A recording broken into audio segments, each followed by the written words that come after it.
SV గోశాల వివాదంతో temple సిటీలో political heat పెరుగుతోంది. TDP YCP మధ్య సవాళ్లు ప్రతి సవాళ్లు పీక్స్ కు చేరాయి. గోశాలకు వచ్చి పరిస్థితి చూడొచ్చంటూ టీడీపీ సవాల్ విసిరితే ఓకే అక్కడే కలుద్దాం మేమొస్తున్నామంటూ వైసీపీ రిప్లై ఇవ్వడం హాట్ టాపిక్ గా మారింది.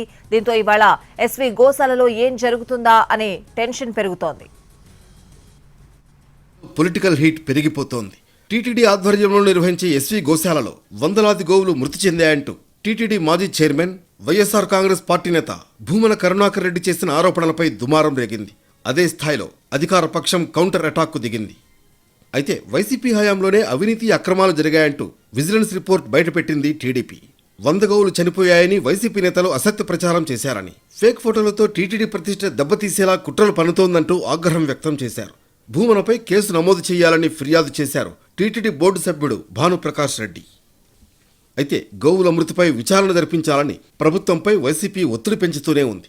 దీంతో తిరుమలకొస్తే గోవుల మృతిపై వాస్తవాలు తేలుస్తామంటూ వైసీపీ నేత భూమనకు టీడీపీ రాష్ట్ర అధ్యక్షుడు పల్లా శ్రీనివాసరావు సవాల్ విసిరారు.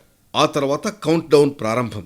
వైఎస్ జగన్కి, భూమన కరుణాకర్ రెడ్డికి ఇదే మా ఛాలెంజ్. ఏప్రిల్ 17వ తేదీన తిరుమలకు రండి, గోశాలలో గోమాతలు ఎలా ఉన్నాయో మీ కళ్ళారా చూడండి అంటూ టీడీపీ ట్వీట్ కూడా చేసింది.